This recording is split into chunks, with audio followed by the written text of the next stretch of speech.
Hola, hola, un gusto verte por aquí otra vez y si este es tu primer video, bienvenido a Spanish Amigos.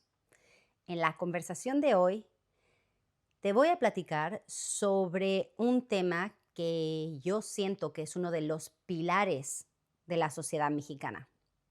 Y te voy a platicar también el contraste que yo he visto en comparación con otras culturas, sobre todo lo que tal vez no es exclusivo de México, sino también la cultura latina o hispanohablante comparada con la cultura de países tal vez más industrializados. En particular, el contraste de países que están tan cerquita como México y Estados Unidos o Canadá y cómo puede haber diferencias tan grandes en la cultura con respecto particularmente a la familia. Entonces, para empezar, la familia es el núcleo de la sociedad mexicana, es el núcleo de identidad, es la base de la sociedad, ¿no? El núcleo familiar ahora sí que determina una gran parte de lo que es el mexicano.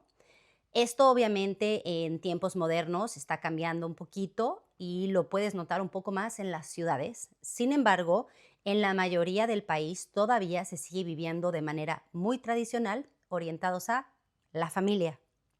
Lo interesante de la familia en México, por ejemplo, es que el núcleo familiar va más allá de los papás y de los hijos. En México van los abuelos, los tíos, los primos, los compadres, ¿no? O sea, ahora sí que viene solo mi familia, pueden ser 45 personas. No sé si has escuchado de los compadres. El compadre viene de cuando hay un bautizo y los papás nombran a los padrinos, es decir, las personas que se harían cargo de sus hijos en caso de que ellos no estuvieran presentes, se elige un padrino y una madrina. Entonces, el padrino y la madrina de los niños terminan siendo los compadres o las comadres de los padres. ¿Me explico? Entonces, estos compadres y estas comadres terminan teniendo un rol muy activo dentro del núcleo familiar. Y es otra forma en la que el mexicano extiende su núcleo, ¿no? Ya está toda la familia que comparte la sangre y ellos siguen extendiendo estos círculos con los diferentes compadres y las comadres, porque también de manera tradicional, más allá del bautizo, después hay fiestas, por ejemplo, y está el compadre de los tacos, la comadre de las tortillas, el compadre de la música, ta, ta, ta, y así es como una comunidad en México, un barrio, se puede convertir en una gran familia, compartan sangre o no. Y eso te digo es muy, muy especial porque el mexicano prioriza la familia y estas extensiones, estos otros círculos sobre prácticamente todas las cosas. Están dispuestos a hacer lo que sea por su familia. Y lo que me llama la atención es el contraste a veces de países más industrializados o diferentes culturas en donde tal vez las familias tienden a ser un poco más pequeñas o tu familia es exclusivamente tu familia directa, ¿no? Digamos, tus papás y tus hijos. Alguna vez alguien me dijo, para mí, mi familia son mis papás y mis hermanos, el resto son parientes, pero no los considero mi familia, familia. No sé si esto te hace sentido, pero a mí me llamó la atención porque en contraste, en México, una vez una amiga me dijo, oye, ¿quieres venir el domingo a comer con mi familia? Y yo le dije, claro. Y literalmente fuimos y eran más de 45 personas en casa de sus abuelos. Y de alguna u otra manera todos estaban relacionados. Primos segundos, primos terceros, primo de la tía, del amigo, o sea, todos, pero todos se conocían y en verdad que se sentía una reunión muy acogedora. Entonces, eso es un contraste que yo he visto especialmente en culturas latinas con otros países. Y bueno, lo que sí es más particular de México es el tema del compadrazgo o los compadres y las comadres. Otra cosa que es bien interesante es que en México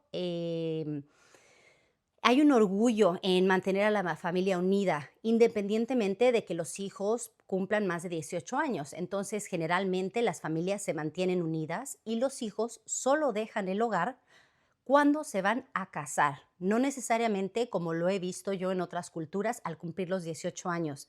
He visto que es muy común en Estados Unidos y en Canadá, por ejemplo, que el objetivo de los padres es que los hijos cumplan 18 años y comiencen su propia vida o se vayan de la casa o busquen la manera de independizarse. En México es todo lo contrario. Los papás tratan de proveer y de mantener a sus hijos cerca la mayor cantidad de años posible.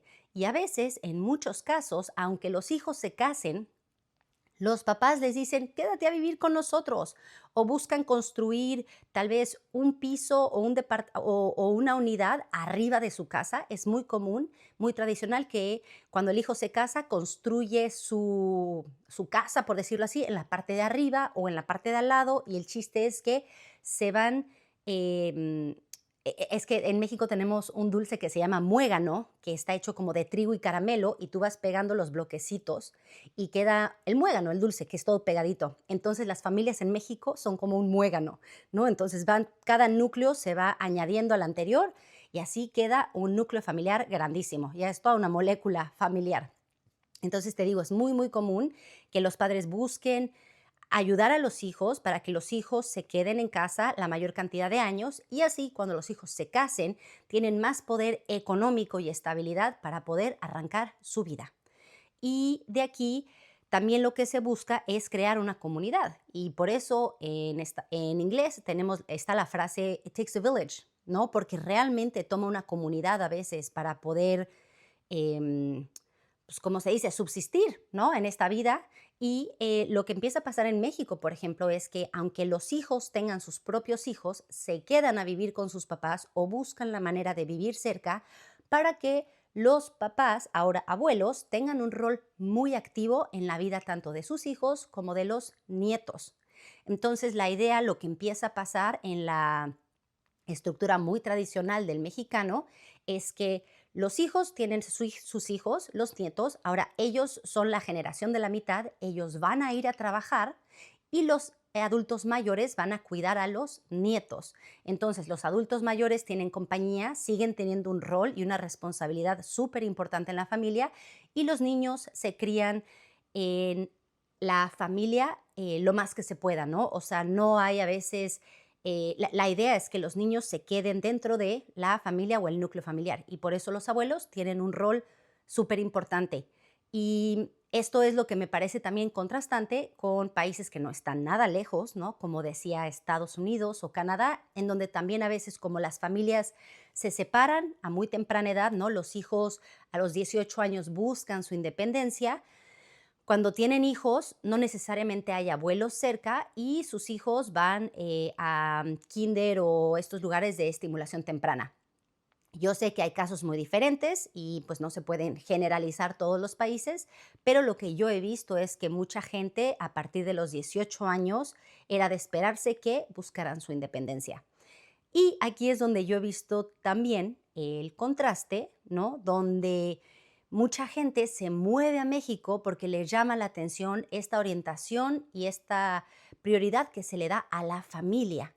Y también del otro lado he visto gente mudarse a Estados Unidos o Canadá buscando oportunidades, buscando independencia, buscando ese proceso para individualizarse, ¿no? Y buscar su desarrollo personal. Entonces yo creo que cada país ofrece diferentes oportunidades y ofrece pues diferentes estructuras, ¿no? Sociales. Te digo, en México la prioridad es la familia y también lo que empieza a pasar es que como el núcleo familiar es más grande, de manera muy tradicional, todos trabajan y traen el dinero a la casa y la mamá o en su momento la abuela es la que administra el hogar. Y de aquí nos vamos a otro punto súper importante de la cultura mexicana, que es la abuela. La abuela tiene un rol súper valioso en cuanto a la jerarquía y se debe a que ella es la principal transmisora de la cultura. Ella va a pasar las recetas familiares, los remedios del hogar, las tradiciones, em, también a veces una figura de autoridad, de matriarca, que es lo que también toma un rol muy activo, como te contaba, para criar a los nietos, porque a veces los papás, si están muy jóvenes, ellos salen a trabajar, mientras la abuela o el abuelo también se encargan de los nietos. Y te digo, la abuela tiene un rol súper importante em, en la estructura tradicional de la cultura mexicana, sobre todo porque tú habrás, si has tenido la oportunidad o si has escuchado de la cultura, de la comida, de la gastronomía mexicana, bueno, hay un sazón muy particular, muy especial, y las abuelas mexicanas eran y serán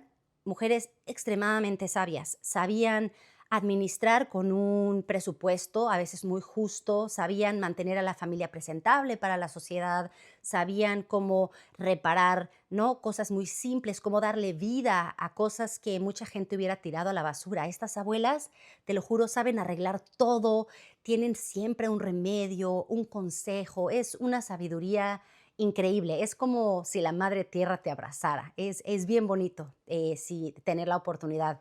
Te digo, esta amiga que me invitaba a su casa los domingos, su abuela organizaba estos banquetes para toda la familia, que eran 40, 45 personas, que a veces llegaban hasta con amigos, y ella, como si nada, te hacía sentir como si fueras su nieta, como si fueras parte de la familia y te conociera toda la vida. La verdad es que era muy bonito y esto es muy común en las familias más tradicionales mexicanas, de abrir los brazos a la gente y hacerlo sentir como de la familia.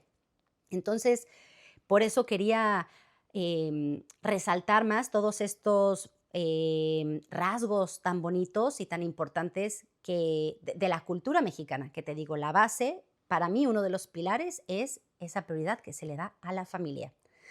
Y bueno, hablando de las comidas en casa de la abuela, ¿no? Y la convivencia, te quería platicar, no sé si conoces esta palabra, pero es parte de la cultura, te diría más, o sea, hispanohablante, latina, tal vez se comparte con otras culturas, se llama sobremesa.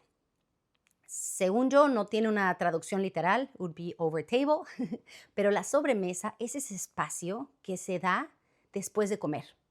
Es esa convivencia sin prisas, que los fines de semana puede durar horas. Tú puedes terminar de comer a las 4 de la tarde y quedarte en la sobremesa hasta las 7, casi hasta que sea la hora de cenar.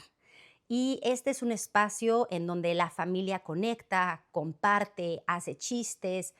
Es como donde el sistema familiar metaboliza todo, ¿no? Y también hay espacios porque te digo, hay altas y hay bajas, ¿no? Son momentos, yo me acuerdo a veces sobre mesas en donde habían momentos álgidos de debate, de argumentación, pero la idea era siempre mantener esa unión, ¿no? Como quien dice, era como que nadie se para de la mesa hasta que esto se resuelva. Entonces, tenía un rol súper importante la sobremesa. Y te lo platico porque muchos extranjeros o mucha gente que no está familiarizada con la cultura puede que no lo sepa o no lo identifique. Y a veces en la cultura latina, cuando alguien termina de comer e instantáneamente se para de la mesa, se puede percibir un poco distante o se puede sentir hasta descortés.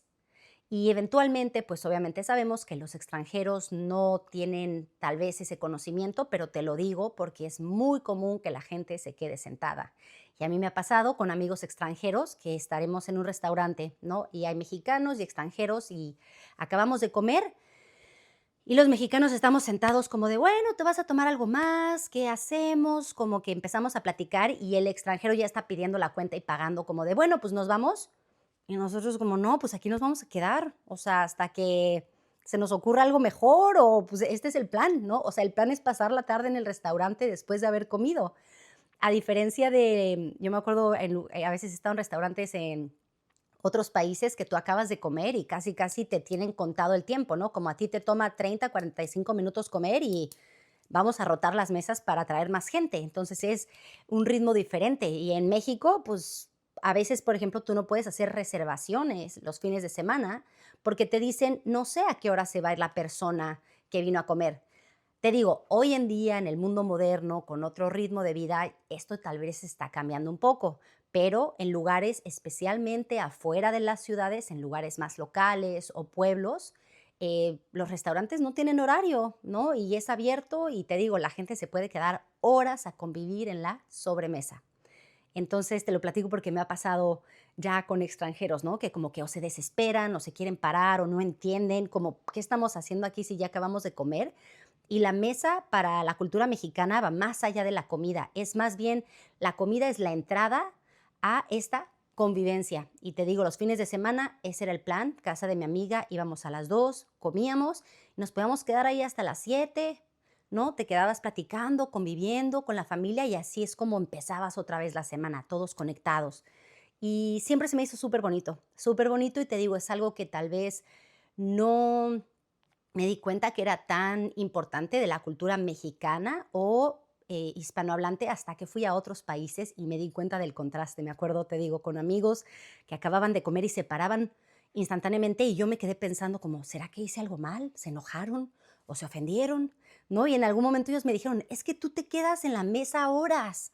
Como que había un contraste muy simpático, muy literal. Entonces te platico, sobremesa, porque es algo muy sutil, ¿no? Tal vez no es algo como tan concreto que los extranjeros perciben, pero es algo súper, súper importante porque yo te diría que ese es el pegamento que nutre a las familias, digámoslo así, y las mantiene tan unidas. Es compartir esos momentos tan simples, tal vez tan banales, pero que quedan siempre muy profundos y en el alma.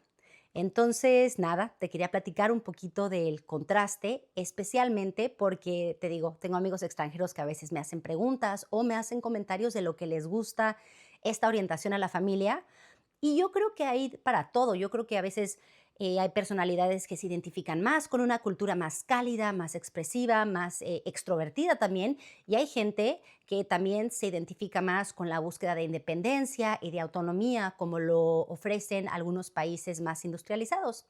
Entonces, bueno, pues hasta aquí la conversación.